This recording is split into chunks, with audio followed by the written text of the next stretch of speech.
നമുക്കെല്ലാം പ്രിയപ്പെട്ട അർജുൻ്റെ മൃതദേഹമാണ് ഇപ്പോൾ ഈ ആംബുലൻസിൽ നിന്ന് പുറത്തേക്ക് കൊണ്ടുവരുന്നത്. ഒരുപക്ഷെ 1000 ജനമനസ്സുകൾ ഒന്നിച്ചു പറയുകയാണ് ഈ മനുഷ്യന് മരണമില്ല എന്ന്. നിങ്ങൾക്കറിയുന്ന പോലെ ഗംഗാവലി പുഴയുടെ അഗാധങ്ങളിൽ മുങ്ങിപ്പോയ ഒരു ചെറുപ്പക്കാരൻ ഒരു വലിയ മണ്ണിടിച്ചിലിന്റെ ബാക്കിപത്രം പോലെ ചേതനയേറ്റ ശരീരവുമായി ഈ കണ്ണാടിക്കലിലെ വീട്ടിലേക്ക് കയറുകയാണ്. വേദനയോടെ ഒരുപാട് മനുഷ്യരെ സാക്ഷിയാക്കി ഈ വീടിനുള്ളിലേക്ക് ആംബുലൻസ് നിന്ന് മൃതദേഹം വീട്ടിലേക്ക് ഇറക്കി വെച്ചു കഴിഞ്ഞു.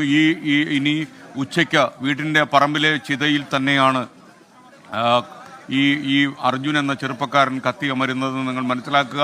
ഒരുപക്ഷെ ഈ ചിത കത്തി ഒടുങ്ങിക്കഴിയുമ്പോൾ ഒരുപാട് കാലം ആത്മാവിലെ ഒരു ചിതയായിട്ട് ആ ചിത നമ്മുടെ മനസ്സിൽ കത്തിക്കൊണ്ടേയിരിക്കുമെന്ന കാര്യത്തിൽ സംശയമില്ല. ഒരുപക്ഷെ ഈ ദുരന്ത മണ്ണിൽ, ഈ കണ്ണാടിക്കലെ ഈ ദുരന്ത ഭൂമിയിൽ നമ്മൾ നിൽക്കുമ്പോൾ ഒരുപക്ഷെ നമുക്ക് വിവരിക്കാൻ കഴിയാത്ത ജീവിത ചിത്രങ്ങളായിരിക്കും ഈ വീട്ടിലുള്ളിലുള്ള അന്തേവാസികളുടെ മനസ്സിലുണ്ടാവുക. അർജുൻ എന്ന് പറയുന്നത് അവർക്കൊരു വികാരം മാത്രമായിരുന്നില്ല, അവരുടെ ജീവിത അത്താണിയായിരുന്നു. ആ അത്താണിയാണ് ഗംഗാവലി പുഴയിൽ പൊലിഞ്ഞു പോകിയത്. ഒരു സൂര്യൻ അവരെ സംബന്ധിച്ചിടത്തോളം അസ്തമിച്ചു കഴിഞ്ഞു എന്നുള്ളതാണ് യാഥാർത്ഥ്യം.